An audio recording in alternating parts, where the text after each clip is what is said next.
And we are live, and everyone, welcome to the Monster Report live here on YouTube and on Facebook. We're so glad that you could join us today because we have an awesome episode. It's two in a row for me in this month of May, which has been crazy. Last night, we talked some Call of Duty, Operation Monarch with Baron, and that was awesome to have him on here and talk some video gaming, kaiju gaming, and all that, which is cool for me because I'm very much out of the loop when it comes to Call of Duty and a lot of the modern games. If you watch that, you'll notice that I'm very much a retro kind of gamer guy. But that was cool to hear from him about his experience with that and to get some people in the chat in on that too. So we've got a special guest today. I'm going to bring in another Godzilla YouTuber. I am always a fan of other Godzilla YouTubers. I always say we're not in competition with each other. We're just building up, what's going on with kaiju and what's going on with all things that we love, which is Godzilla,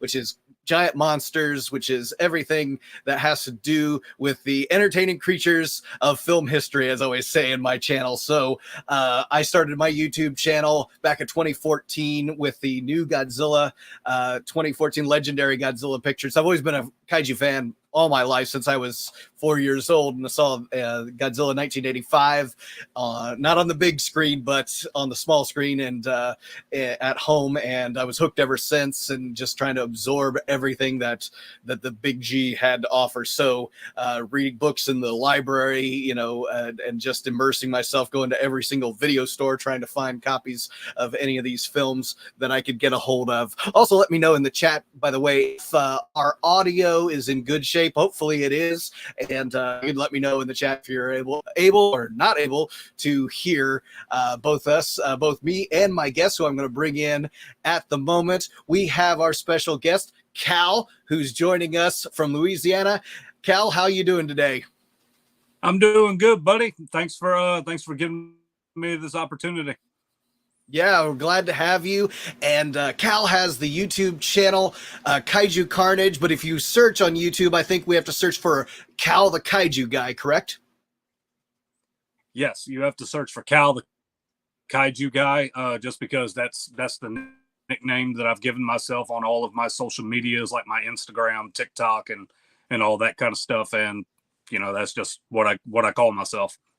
All right, awesome. We'll get into a little bit of the YouTube channel and some of your other content and how to follow you here in a second.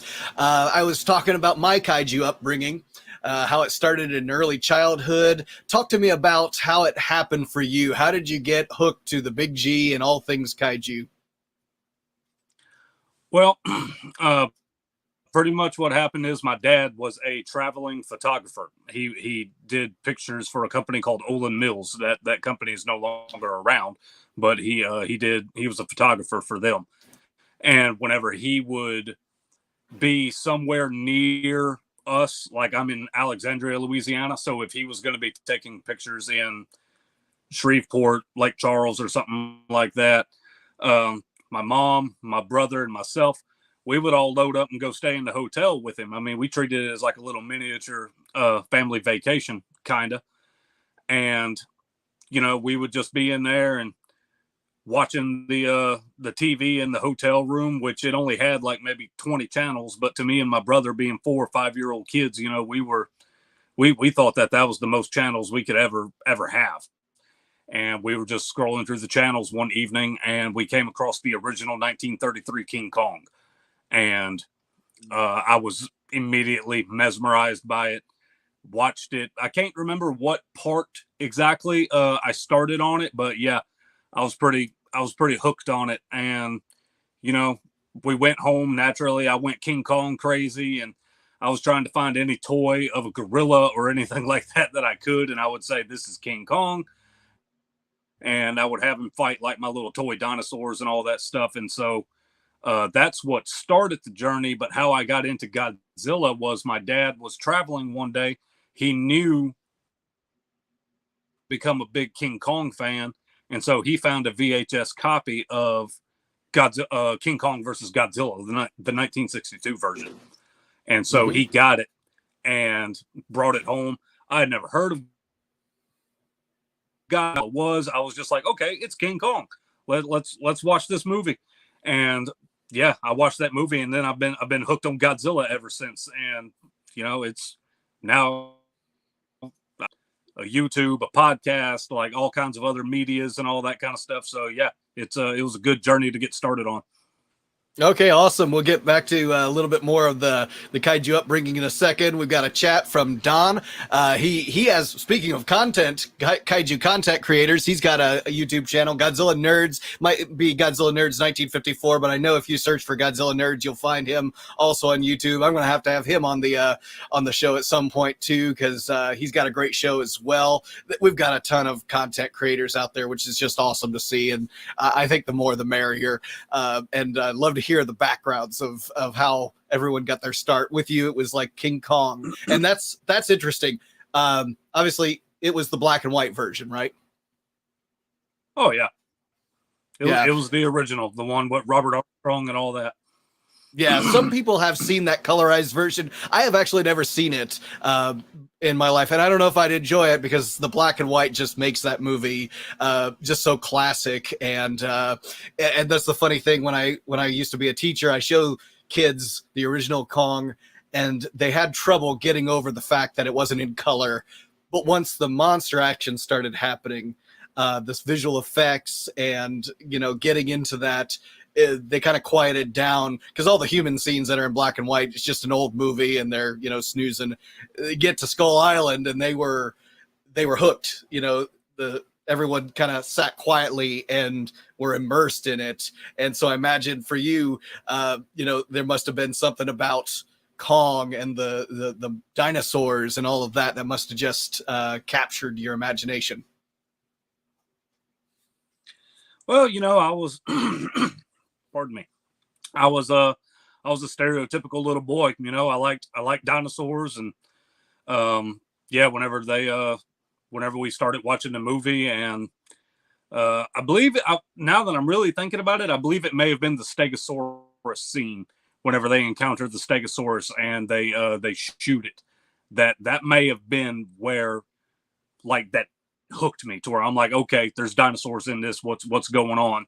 And yeah, seeing Kong for the first time and seeing him go up against the meat eater, because it's always been a mystery as to what type of predator that dinosaur was. But whenever Kong goes up against him, I was hooked. And yeah, like I mean, it helped me. I don't have the problem whenever I go to watch a movie and it's like, oh, it's in black and white, or it was made in the 30s or the 40s or something like that. Like I don't have that issue. I can watch a movie and enjoy it just because of what it is, knowing what their technology was at the time. Yeah, absolutely. So what would you say would your upbringing be in? Were you growing up in the VHS days and seeing these on television as well, or was it a little later? Unfortunately, very early on, like I'd say from about age 5 to about 11 or 12, if I didn't catch it in a hotel room, or if my dad didn't happen to find it on VHS, I didn't get to see it. I mean, we lived way out in the country, way out in the woods. Didn't have, we didn't have cable, didn't have direct TV or nothing. So the main movies that I had that I wore those tapes out whenever I was little was, believe it or not, it was not the original King Kong. I didn't own that until after I was an adult. But I had King Kong versus Godzilla, Godzilla versus the Sea Monster, Godzilla versus Megalon. That may have been it for the Godzilla films that I actually owned on VHS, that I just watch over and over and over again. And I was well into my teens before I was able to start watching like the Heisei era, because we actually did get DirecTV eventually, and they would come on from time to time and all of that kind of stuff. And so I would just catch them as I could. And then after I became an adult, I was like, I'm going to use my adult money to just buy all of the all the Godzilla and Kong movies and all that stuff. So I've got them all now. Did you get the chance to see any of the films, even the 98 TriStar Sony, Godzilla on the big screen ever? No, the first kaiju film I went to go see in theaters was Godzilla 2000. Like, you know, just after the 98 TriStar film, and Toho decided to do a theatrical release over here in the States for Godzilla Millennium. And, you know, I was just hooked on Godzilla. I catch a lot of crap for this, but I actually really enjoy the 1998 Godzilla film. First seeing it whenever I was only like 10, 11 years old, I didn't pay enough mind to be like, oh, that's not really Godzilla or whatever. I just called it the American Godzilla. And yeah, I'm still very fond of that movie. But yeah, Godzilla 2000 was the first one I actually saw in theaters. Got a question in the chat from Don here. So he's asking what your least favorite Godzilla film is. It should be interesting. My least favorite Godzilla film is, and I know it goes against what the great Ishiro Honda likes, All Monsters Attack. I'm not a fan of that movie. Like, I mean, I own it and I watch it from time to time or whatever, and I know that Ishiro Honda has stated in interviews that it was his personal favorite movie that he did, but I'm just nope. You know, I'm not a big fan. And that a very close second is the Americanized version of Godzilla Raids Again. Okay. Yeah, I get that. Yeah, that's a typical answer that I get a lot. It's funny how when I was a kid, that was one of the VHS tapes that I had. And I actually, as a kid, really liked it because it had a little kid character, as well as like Megalon, Smog Monster, a little kid kind of leading us along the journey. And it was like, as a kid, I really liked it, but I would show my friends that and they're like, what the heck is this?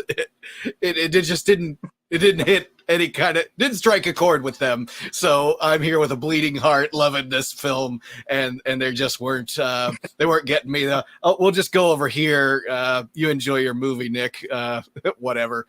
So but yeah, Don's like but I would say probably on my least favorite is probably the TriStar Sony. I mean, that's just one that I don't find myself rewatching a lot. Every once in a while I don't mind watching All Monsters Attack just because I have kids and that's one I can watch with them and enjoy with them, and it's a safe movie. It doesn't have, you know, language violence. I mean, it's just got the monster action and it's kid friendly. So yeah, I think a lot of people would agree with you on that, and I don't blame anyone for saying that. And with Gigantus the fire monster, was that ever something that was just kind of like bizarre? What the heck am I watching? Yeah, whenever I first watched it, I was probably in my mid-teens whenever I first saw that one, the Americanized version. And yeah, a lot of the audio, a lot of the sound effects, how there are times where like Anguirus uses Godzilla's roar and stuff like that. You know, obviously I didn't know because that was during the time I couldn't just yank my phone out of my pocket and start, well, why is this like this and all of that kind of stuff. So yeah, it was very confusing the first time I ever saw that movie. But you know, I appreciate the effort that they put into it, but I just no. It almost felt like a betrayal because you get the VHS tape and on the cover it says Godzilla Raids Again. What's this Gigantus stuff they're talking about? So it was like, I was like, checking the cover again. Did I misread this? So yeah, that's it's just part of it. Yeah, and I didn't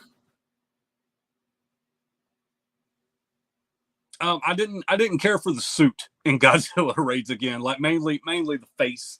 I don't know. It's just, you know, to go from the very iconic suit that they had in 1954 to just this goofy, goobery looking Godzilla mask that they made for this movie. Like, I was just like, every time I see it, I'm just like, They really is slimmed it down a lot, I think, to get the fighting, but they're also trying to figure it out and how they can get Mr. Nakajima a little bit more agility and all that. But, you know, trial and error, they figured it out eventually.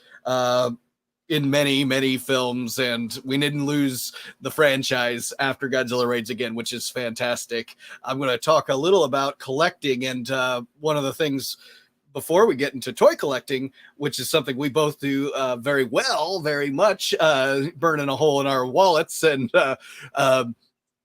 home video collecting was one of the things I did before even toy collecting. So collecting those VHS tapes, and even now I'm collecting laser discs and even vinyl albums of the soundtracks of these. So there is something to be said beyond toy collecting. For me, it's kind of started with that, having all those VHS tapes, even the different versions of Godzilla versus Megalon, and being able to show my vast collection of Godzilla movies, which at that time would have all been, Showa, with the exception of maybe Godzilla 1985, which some people consider Showa, but whatever, the classic VHS tapes that were out there. So, but talk about collecting. How did it start for you? Was it one of those things that it was because maybe it was a gift? Where did it all begin? It pretty much began with my toys. Whenever I was a little kid, I was not to go into too much detail with it, but my family, whenever I was growing up, we weren't the best off financially, and so whenever we would get a toy, that toy had to last a pretty good while. Like, it didn't matter if his arms broke off or if his legs broke off or something like that. He was still something to play with, and so yeah, I would just get toys and hang on to them. To this day, I still have like some of my old Ninja Turtle toys that I got whenever I was 4 or 5 years old and all of that. I went Ninja Turtle crazy during that whole craze in the late 80s, early 90s and all that stuff. So I've got a whole bunch of Ninja Turtle stuff, stuff, a little bit of G.I. Joe, some Masters of the Universe. I became a massive Masters of the Universe fan, started getting as many of those toys as I could. And so, yeah, like the older I got, I just never really stopped buying toys. Like, even whenever I was in high school and my friends would come over and they would come into my room to play a video game, and they would see the amount of toys that I've got. And they would be like, dude, you're like 16 years old. What are you still doing buying toys? And I'm like, toys, like, like I can't help it and all that. And so, got grown and just kept buying, kept collecting. I had a massive Gundam collection of toys whenever I was a teenager, like whenever Gundam Wing came over here to the States and all that kind of stuff. I got all the Gundam Wing figures and stuff from the original Mobile Suit Gundam, and just kept going and all of that. And then whenever after I became an adult and I discovered a company like NECA, like that, I might as well just give them direct access to my bank account, because whenever they come out with stuff, like, I'm just like, yep, need it, order it. Like, I've got a whole slew of Alien and Predator stuff and all that. So yeah, like my YouTube and my podcast and all that stuff, it's definitely kaiju centered, but kaiju is a very small thing of the amount of stuff that I'm into and all that.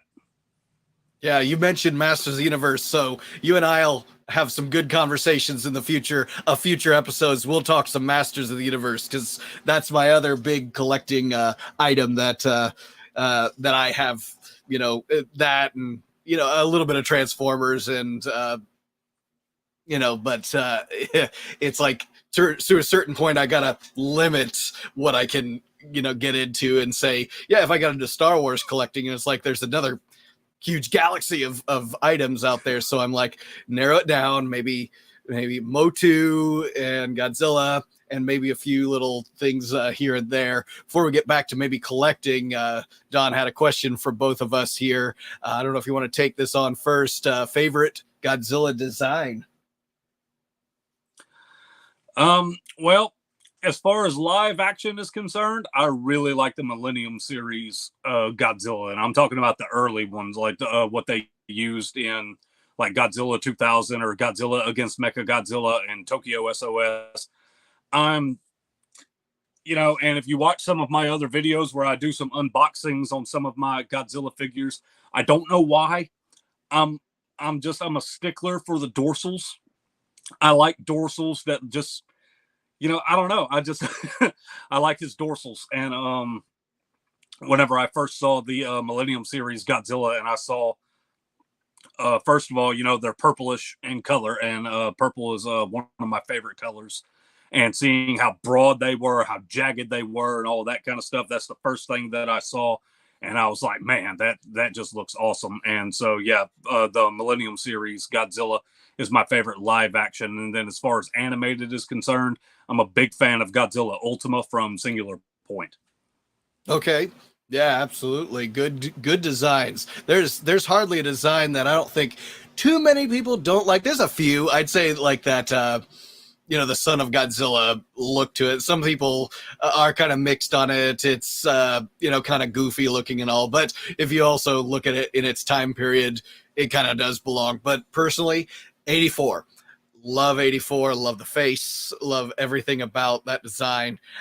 Just how even the Cybot and how the lips curl. That was one of the things when I show people how, it can look a lot more realistic, photorealistic, even though it's not CGI. It's actually something in front of the camera. So that's one of the things that I've always, said, this is what got me into Godzilla. And then I didn't really mind how he was changing over the time. Dorsal spikes. Yeah, obviously Lee Powers here is talking about those. In fact, I think there's some Facebook groups out there that the dorsal fins are always seems like a recurring theme week. Show us your figures with your dorsal fins and, get some interesting shots that, go in there. Okay. So, I don't know if you're able to see the chat in there going on as well. Lee's talking about, yep. Okay. So changing due to his radioactivity. Hey, if we're trying to say it's like canon, if there's actually a canon to Godzilla, like people are sticklers for canon in Star Wars and some of these other things that are out there, we already know that canon kind of goes out the window when it comes to Godzilla series. There's not a lot of like need for it, really. I mean, there is some. The Heisei series had its somewhat canon, and there was a lot of films that were direct sequels to the original, and it was like whatever. Canon is for canon's sake. Leave it alone when it comes to Godzilla. We're in it to see the monsters, and we're in it to see some mass destruction. So as far as collecting, you were talking about NECA, other kind of collectible companies, collectible items that you kind of like to immerse yourself in. One of the things I noticed about your channel is that you like Ray Harryhausen as well. Oh yeah, I'm a massive Ray Harryhausen fan. I've been a fan of some of the Ray Harryhausen movies as long as I've been a fan of Godzilla. Like I first saw in a hotel whenever I was about 5 years old, the original Clash of the Titans, Jason and the Argonauts. So yeah, I'm a big fan of how his stop motion works and all of that kind of stuff. As far as other collectible companies that I like and all of that, I'm really stuck on Playmates right now, just because they're starting, they did the initial Godzilla versus Kong line and all that. But now that they're doing a little bit more, getting into like just releasing more Monsterverse figures, and they're doing like classic Toho series figures and all of that kind of stuff. Like, yeah, I'm definitely, like this one is part from the Toho series. This was a gift to me from comic book artist Matt Frank, because he was looking for a dinosaur toy for the new Jurassic Park movie, and he posted on his social media that he was looking for one, and if anybody finds one out in the wild to let him know. And I found one at one of my local Walmarts, and so me and him, we made a deal, and I was like, I was just going to ship it to him. And he's like, no, I'll trade you and all that. So he traded me for that. And he sent me some signed posters and all that kind of stuff. So, that was really cool. But, yeah, so I like Playmates. I like NECA. I know Haya Toys is, they're getting ready. They announced that they're doing a Godzilla, and it looks really, really awesome. It's going to be about $35 or $40 or something like that. So I'm waiting on that thing to get released so that I can get it. And you know, I don't get a whole lot of them just because of the price tag that's attached to them, but I also like the SH figure arts and stuff like that. I think I see in the background there. Am I seeing the Hanna-Barbera Mondo figure? Yes. Yep, this is the Hanna-Barbera Mondo figure. I've got it. I did an unboxing of this guy. I was very excited to get him, and I've also got. I was very, very lucky to be able to get the Attack Peter Godzilla that Mondo did. Pretty much whenever they released this thing, it sold out within like 2 hours. So I was very, very fortunate to be able to get my hands on this. Yeah, I'm going to say that you got the one that I was supposed to get before it sold out. I was not fast enough. I wasn't faster than you, Kal, and the bots that were out there that grabbed those. So that's okay. I did get the Jet Jaguar from Mondo, their drop that they had. So I was at least ready for that one. But yeah, Mondo, they're tough. It's tough to get those guys. Yeah, it's pretty tough. I've also got the those two are from the Godzilla Museum series, and I've also got the 1954 one, but I haven't opened it yet because I'm wanting to do an unboxing video of it and all that, and I just haven't gotten around to it because I've also got I've got a black and white version of the Rhedosaurus here from some Harryhausen stuff, and I've got to get to that. Like I've got a bunch of figures that I need to do my unboxing on so they can get on the shelf with the rest of the collection. Yeah, those defo reels, the big head with a small body, that's an interesting kind of turn for things. I kind of got my own I don't know, love-hate with them. I actually have one back. It's probably behind the tapestry I've got here. Did get the 84 with the little reactor, in his hands, just because it's 84. Other than that, I'm not really into the defo reels so much. I do love the X pluses, but I'll say this: what I do love about them is they fit on the shelf really well. Same thing with if you were, short on space, NECA, they fit on the shelf really well. Some Sofubis that are out there, Funko, there's a couple of Godzilla items out there, Playmates, smaller scale, and obviously X Plus takes up a ton of room and hard to get it on the shelf. So Kong collectibles, I'll let you go with this one. Anything Kong, obviously. Oh yeah, no, I've got some Kong. I've got this colorized version of Kong that NECA did, and I've got just the standard looking Kong and all of that. I don't have the other ones unboxed right now, but NECA did two other ones. They did one where it's like he comes in with an airplane and he's got shackles on his wrist and all that kind of stuff. And I've got one to stay in package, because I'm usually, if you see a figure, not like collectibles like the Mondo stuff, but if you see figures like these that I have, there's a pretty good chance I've got two of them, because I keep one in package and then I do an unboxing of the other, like for display and all of that kind of stuff. That's just me. And then I've got a whole slew of like the Playmates Kong stuff and everything. Let me move my camera real quick. Like I've got, like, that's some of my Kong stuff that I've got from the Playmates line and all that stuff. And I've got multiple books and graphic novels and all that stuff. So yeah, I've got some Kong stuff. Sure looks like you're probably complete with the Kong and Godzilla, the GVK Playmates line. Are you pretty much complete? I was, until Playmates decided to, they finally released the Battle Roar Godzilla that goes with the Battle Roar Godzilla and Kong and everything. And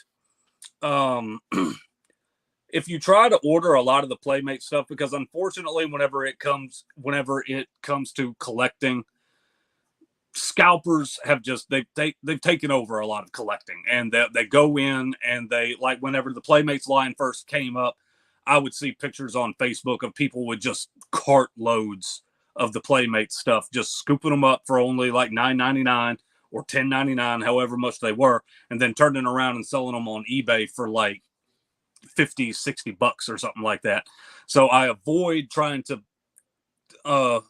buy anything offline as much as possible because the price is so doggone high.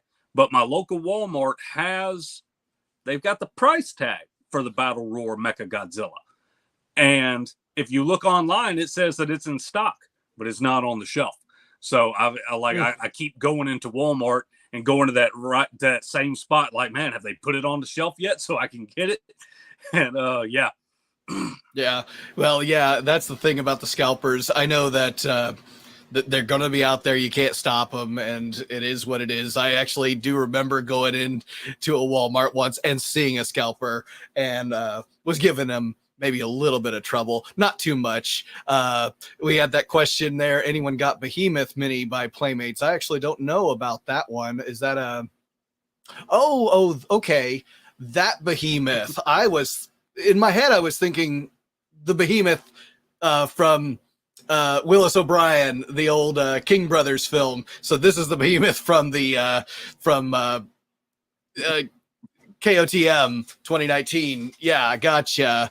And also he was talking about the Warbat and Skullcrawler Playmates are cool. I did find a Warbat, and one of my friends was looking for one, Tim Price, and I think he's in Minnesota. I sent him one just because they were actually in abundance here, but over there they weren't. And it's funny how people on different parts of the country looking for things in Target, things in Walmart, things in collectible stores, and it's like, I can't find them here. Can you check your stores up there? And it's like, and maybe I'll find something for you, and we can trade back and forth. So some of that's been happening out there too.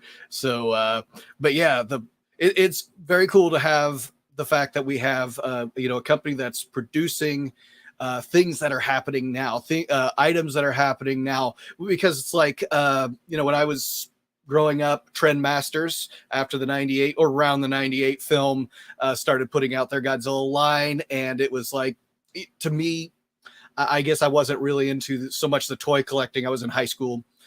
So I really didn't get into that much. I don't know around that time if that was out when you were kind of collecting the Trendmasters toys. Yeah, I had a few of the Trendmaster stuff. I had one. He was probably about yay tall or something like that, of the of Zilla from the film. And I had another one very briefly, but I traded it away because it was just in a certain pose that I didn't care for. So I traded it away for some other toy. But I actually have one surviving figure from from the 1998 film. It's one of the like, you hit a little button on his back and his mouth opens up and all that. And so, yeah, like that's looks very familiar.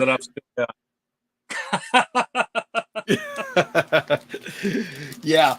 And found this, a friend of mine that I just met through Facebook, who had been selling these close by, and I was like, I'd never seen that actually before either. But he also had this little Destroyer that oh wow, does not have a brand name on him, and he's just like 2 inches tall there. And I do not know what brand this guy is, but it's okay. It's probably knockoff or whatever. But I was just like, well, I gotta have it because Destroyer. That's definitely one I gotta have in the collection. But yeah, that Trendmasters, that was not during my time, and it's funny now I'm starting to kind of collect the Trendmasters, and I missed the boat because they were cheaper back then, more abundant, and now prices of everything going up.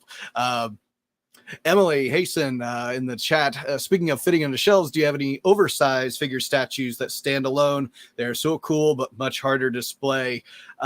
Oversized, 30 inches, X plus. I think that's really the biggest. I will say I do have one. The NECA Pacific Rim. You get any of those? The large, big fig? I've pretty much got the entire line of the NECA Pacific Rim stuff, except for like the big figures and all of that. Just because whenever they came out, I was just at the time I was like, man, I can't drop that kind of money on one figure or anything like that. So like the But 6-inch as far as like just the line. regular, right? Yeah, I've pretty much got all of those. Okay. Yeah, they had the big fig line, and I did get one, the Striker Eureka. Actually, I do have the knife head as well, and it is hard. It is hard to put it on a shelf. That knife head, the head was so huge, and it's so top heavy that it actually doesn't sit well on the shelf. So it's almost like it just dominates that shelf. But yeah, big figs, or the what was that big fig of 2014? Jack's Pacific. Get one of them. Yeah, I actually do have one of them. He's nowhere on the shelf because like he's too large. I mean, like once you attach his tail, I mean, he's like 3 foot long. So I mean, it's not like you can just, okay, I'll just put him here kind of thing, you know? Like, I mean, you have to. So yeah, and he's nowhere near the rest of my collection, but hopefully eventually I'll be able to find a spot for him. Yeah, and those X Plus Gigantics, I've just stayed clear of those because I know I'm not going to have the shelf space for them. So there's just no way. You know, they're cool, but you know, I need to build a house just to house all of those, but I have enough of a 30-inch and 30 centimeter and 25 centimeters. Do you have much for the X Plus 30 centimeter, 25 centimeter, or did you just have like the Defo reels, the little guys? I've just got the Defo reel, the little guys. I've got the 2 Rhedosaurus from Beast from 20,000 Fathoms. You know, I got those just because the Rhedosaurus is one of my all-time favorite movie monsters, and I love Ray Harryhausen. So whenever I saw them, they were a decent price whenever I saw them. So I was like, okay, yeah, I'll get them. And I mean, I like a pretty good chunk of the Defo reels. Like there's a Gamera that I'm currently watching that I think looks pretty cool. There's a pre-order right now for Godzilla Ultima from Singular Point. So I'm probably going to get that one eventually, but I don't see myself getting a whole lot of them though. Yeah, no, I get it. And price, I mean, it's right up there. So it's like, yeah, you got to figure out what you can afford and what you can house. And so I totally get it. I like you love doing box days. It's just very enjoyable. I have my kids on my box days.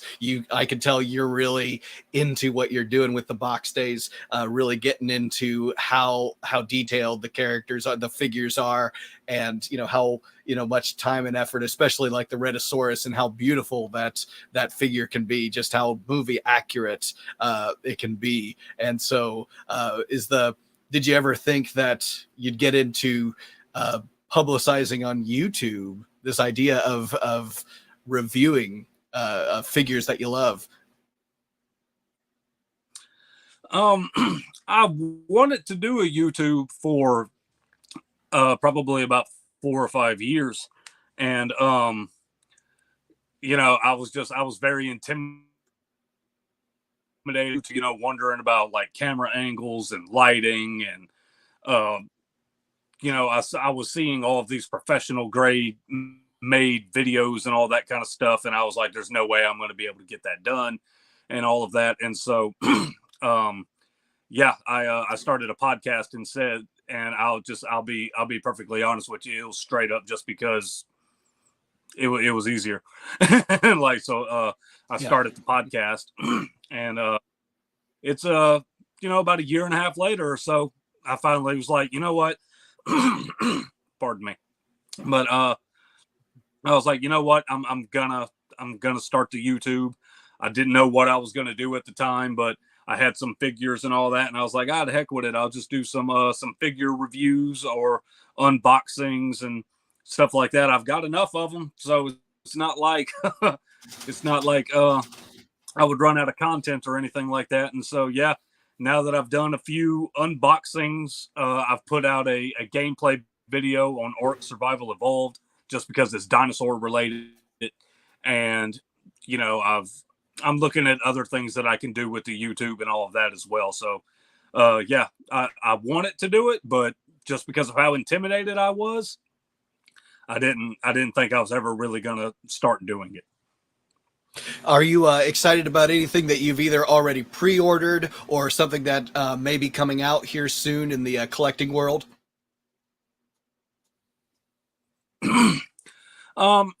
Pretty much everything that I've ordered or pre-ordered has made its way to me. Sorry, I keep clearing my throat, but there's a few Ultraman movies that I've pre-ordered that haven't made it to me yet, and pretty much one of the main collectibles that I'm looking forward to is I mentioned it earlier, is the Godzilla figure from Haya, and you know, I've seen the photos of it. It looks awesome. It looks like it's on par with the NECA Godzilla. It may even be a little bit better than the NECA Godzilla as far as like posability and all of that kind of stuff. So eventually I'm going to try to get my hands on one of those. And, you know, I'm always on the hunt for King Kong stuff. Like, because unfortunately, I love them both. I love Kong. I love Godzilla. I'm 100% Team Kong. Like, he was my original kaiju. He's my favorite kaiju. But unfortunately, even though he came around like 20 years before Godzilla, Godzilla's popularity just skyrocketed. Godzilla dwarfs the kaiju collectible world. And so, you know, which I've got no problem with that because I'll buy all the Godzilla stuff that I can. But yeah, I would like to see some more King Kong stuff being made and all of that. Now, imagine you heard about the announcement of the sequel, essentially, to GVK, and Adam Wingard, and I forget the actor who said he was going to be, or already, you know, been hired for that role. You heard about that news, right? Oh yeah, I heard about it. Now, today I actually heard a rumor. I don't know how accurate the rumor is. I don't know what the source is. It was just one of my many kaiju pages that I follow on Facebook and everything. The working title for the film is reportedly Origins, and they're supposed to. It's not going to completely take place in it, but they're talking about there could potentially be some flashbacks to the war between the Kong species and the Godzilla species. That is interesting because in watching GVK, seeing the Hollow Earth and everything that was going on with that, it left me wanting to know more about Hollow Earth and the whole culture of why we had that throne room and the axe and all the creatures that were in there. I wanted to see more about Hollow Earth. So I'm kind of really excited to see that would be, you know, getting back to, like you said, Origins, and titling it Origins will be very interesting to see how they go about that kind of prequel territory. I don't know how they're going to do it, but that will be interesting to see. And we get to, you know, like satisfying a little bit more Kong content, because Kong content, like you said, is very limited. We've only got, you know, a handful of movies, some crossovers, and, you know, a small amount of you know, collectible toys and all that. So I do get it. If you were to be a Kong fan, it's not like being a Godzilla fan where there's just so much of the content that you can absorb, but it's cool to see that we're getting it now, and seeing that the Monsterverse is still fresh.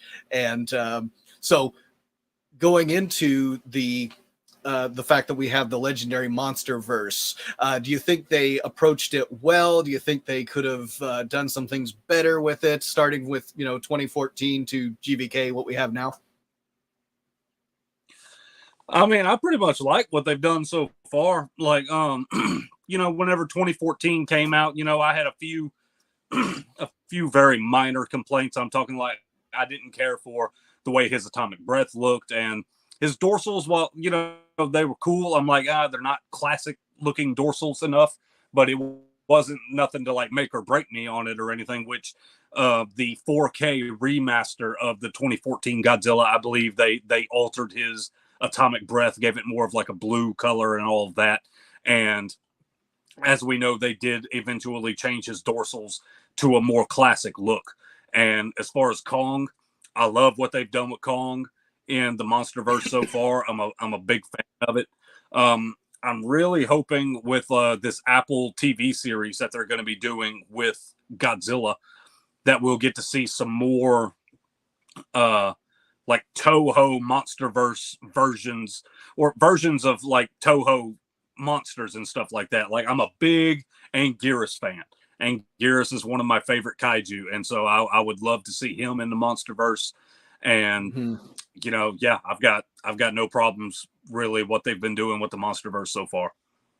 Yeah, it's going to be interesting, and the fact that we've got these releases going hand in hand with collectible items, which is always very cool to see. Emily's in the chat again asking, do you have trouble teaching your kiddos collectibles versus play toys? The kids in my family are so destructive. I have stories with their own toys. Definitely trying to teach the importance of keeping things pristine. That's. I could go on for an entire episode about my kids and how destructive they can be with their toys, and how it doesn't matter if it's collectibles. I will say that I am trying to teach my son, like he's a big video gamer. So he has a big Mega Man statue. It's not a statue, it's a plastic fig, but it's a big fig, and it's more of a set on the shelf kind of toy. It's lit, it's got its light up, it's got its sound effects, and it's very cool, but it's not really a play toy so much as some of the other stuff. And I've given them Motu toys, and for the most part their arms and their legs and their accessories are scattered in this house in various corners and ventilations and all everywhere but the shelf. So but there will be a future episode with this city battle Monsterverse set that I've got from Target that I will do in a future episode to have the kids play with it and actually see the kids duking it out as Godzilla and Kong, or maybe they'll be friends and they'll have a nice little conversation. And because I've got girls and boys, so who knows, the girls might have a tea party with Godzilla and Kong and in Hong Kong there, and the boys will just duke it out with the two of them and destroy the entire city, and that'll be it for that $30 toy. So but yeah, I know that you and my are like, they go on the shelf, and that's for our enjoyment. And you also collect the boxes. That's part of the collection too. Moving them around in different poses, photographing them. That's how I guess adults play with them, but we don't maybe get them out. But the fact that I have kids does give me the chance to have some of the Playmates toys, especially, and getting them out, and the Jack Specific figure to play with the kids and see how it is they interact with these toys. So I do agree with that. Don wrote me a novel here.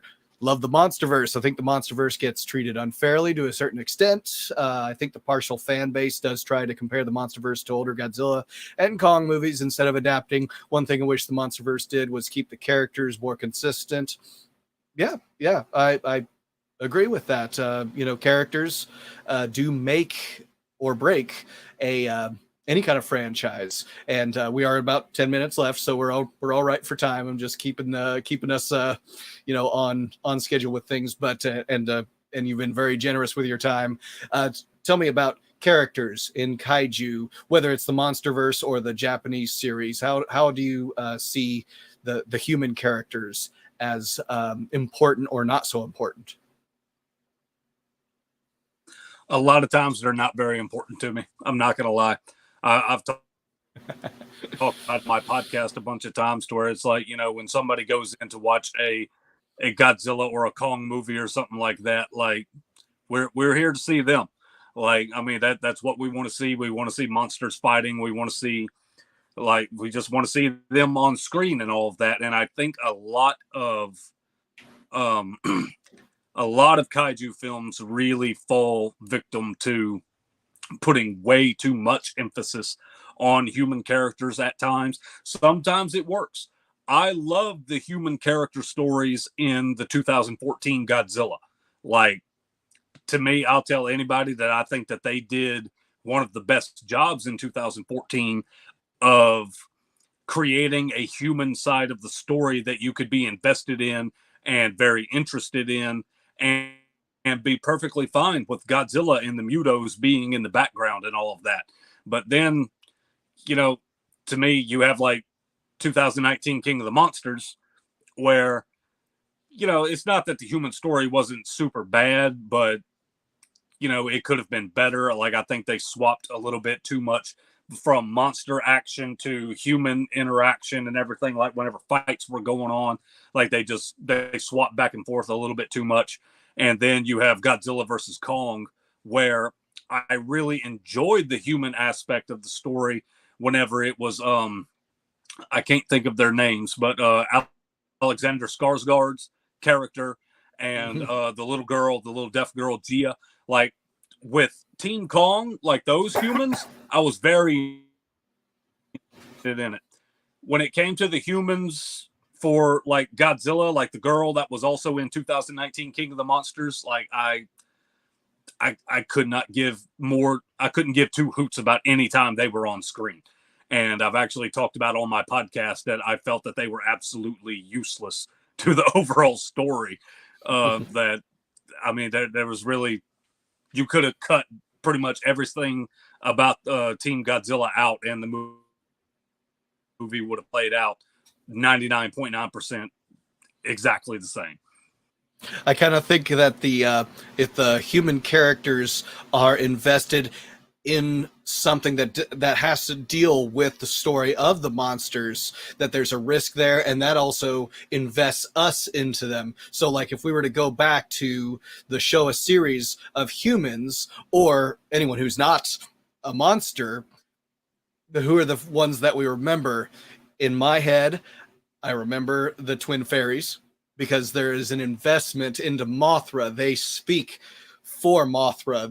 They are invested. Their lives are coexisting with Mothra. So as far as like the human characters, other than maybe the original Godzilla, we remember a lot. You know, we remember Serizawa because there was definitely something that he was invested. His life's work went into this destructive force that, you know, was capable of destroying Godzilla, and so there was something that was memorable about him that drew us into that character. But can you know, casual Godzilla fans name too many other human characters?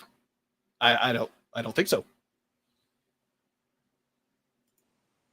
No, I agree. I pretty much agree. Like, there are human characters that you can absolutely associate with the monster, and they just stand out. You mentioned the twins from the Showa era, and, well, you know, multiple eras of the Godzilla films and all that, and then Dr. Serizawa from the original, because he's the one that pretty much, you know, was the mastermind behind Godzilla's demise. I think for Godzilla versus Kong, at least, I think the main character that everyone agrees stole the show, that just sticks out in their head, is the little girl, Gia, because she had that connection with Kong or something like that. So yeah, I absolutely agree with you on that. Yeah, absolutely. You've got an interesting idea that the Serizawa explosion in 2019 should revive Angulus's skeleton in the Godzilla's lair. Wishing that out loud. Hey, someone at Legendary Pictures, are you listening? The fans, you know, they got some ideas. And the characters are the monsters. The monsters are the characters. The characters are the monsters. Something about that I've learned from also being a Star Trek fan is that the humans are the characters, but also the starship, the Enterprise itself, is a character in that.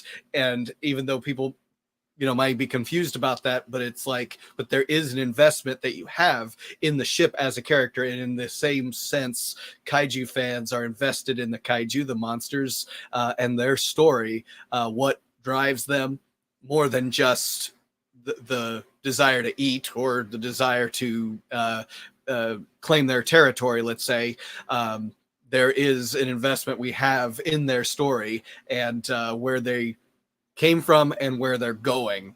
And that's why I think we've always been invested in the monster action, and maybe we could fast forward through the human scenes. Yeah, I mean, I think a lot of it, well, before I go any further, yeah, I'm still emotionally scarred from whenever I was a little kid and I saw the Enterprise blow up for the first time in the search for Spock. So I get what you're saying about this. The starship is absolutely a character and everything. Like, it's like I'm a big Enterprise guy. That's my favorite starship from Star Trek. So okay, anyway, back to Kaiju. But gotcha. Maybe there'll be a Star Trek Godzilla crossover one day, and we'll love that too. Oh yeah. I'd watch it, read it, whatever. Yeah, here's my money. Yeah. All right. Well, we're about 4 minutes left here. I want to make sure you give the chance to shout out your podcast, your YouTube, any other social where they can find you and follow you, and what's next for your channel. Yeah. So the podcast, I created it about 1.5 years ago. It's called Kaiju Carnage. Carnage is spelled with a K. That's a nod to King Kong because Marion C. Cooper liked strong K sounds, so that's how the name King Kong came about. So I named my my podcast Kaiju Carnage with 2 strong K sounds. But yeah, it's called Kaiju Carnage, a Godzilla / King Kong podcast. I'm coming up on nearly 100 episodes for that in a few weeks, and I just talk about kaiju films, like how they were made, the production, the legacy, and all that kind of stuff of those.